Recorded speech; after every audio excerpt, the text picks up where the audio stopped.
All of the archaeological and anthropological evidence from prehistory and current day hunter-gatherer societies shows that we evolved to live in small groups of 40, 50 people, maybe 100, 150 people. Those were the typical living sizes based on encampments that have been found and, of course, people living in those conditions today. The size of our brains seems to be correlated to groups of about that size when compared to other primate species. Clearly, we live in a modern society and we organize ourselves in much larger groups, but our wiring, our evolutionary wiring, seems to be backdated to a period of time some tens of thousands of years ago when we lived the existence of hunter-gatherers in a very harsh environment. Our evolutionary design has a lot of implications for how we live in modern society and, of course, for how we conduct warfare. A platoon is around 40 or 50 soldiers. Not by coincidence, that's around the size of a typical hunter-gatherer group in our evolutionary past. One of the things that soldiers find when they're deployed in combat, or even at a rear base, is that they very naturally fall into a kind of communal existence with their platoon mates. They're sleeping shoulder to shoulder, they're eating meals together, doing missions and patrols together, they're doing everything together. You're never out of sight of another person.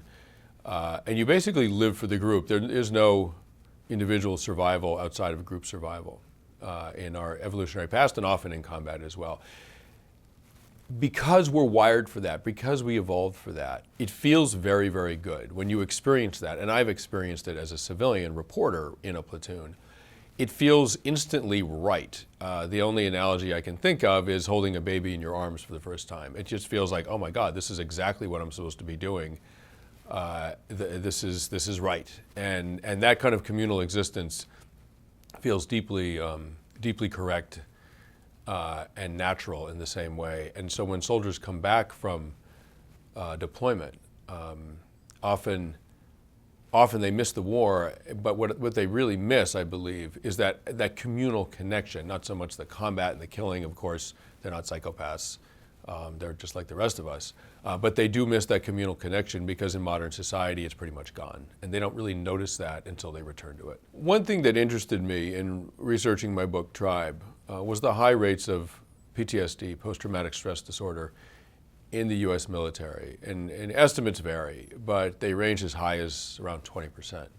And much higher percentages than that claiming disability from it.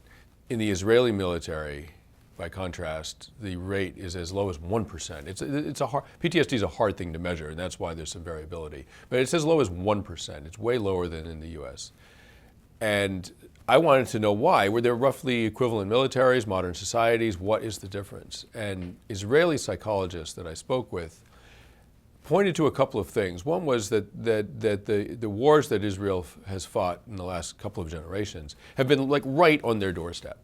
The Yom Kippur War of 1973 saw Israeli soldiers fighting literally on the outskirts of their own villages, fighting an invading army. And the psychological damage that comes from fighting in that kind of circumstance is greatly lessened compared to traveling thousands and thousands of miles to fight a war that doesn't seem to bear any relation to your home, to your country. It's a distant affair that maybe doesn't seem necessary sometimes.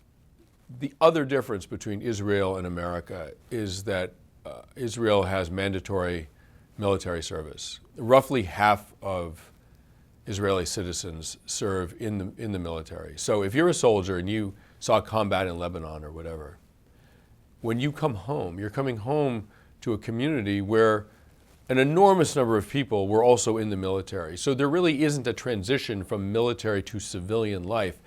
It's all blended. There's a lot of civilian life in the military experience and vice versa. So the question is, during a very fractured time in American society, the gap between rich and poor is widening. We often live in racially segregated communities.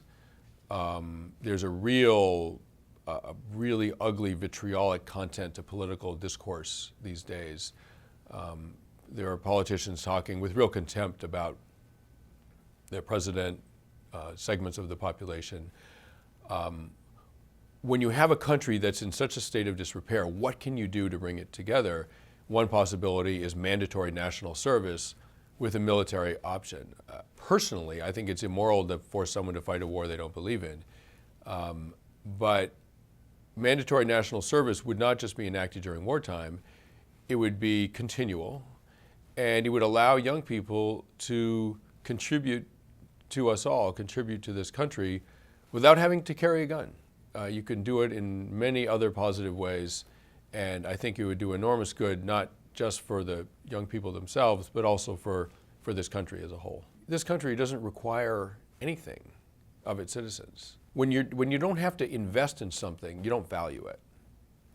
One of the advantages of mandatory national service is that it enforces an investment of a year or two by a young person in the collective good of this country. And when you do that, you create value. It takes all the races, all the social classes, everything, all the educational levels, and puts them in a big pot and stirs them up together and gives everyone the experience of investing in the collective good. The downside, of course, is that we're in a very sort of anti-government state of mind right now in this country, and that there might be objections to it. One of the reasons we might be in an anti-government state of mind is precisely because no one in this country is required to spend any time at all contributing to the collective good. It's a self-fulfilling prophecy. It's a feedback loop. How do you break that feedback loop? Well, you break it by changing the law. It will take courageous politicians who are willing to buck a national sentiment to do something good for the country. At some point, politicians have to put their country before their careers and simply vote for what's right in the long term.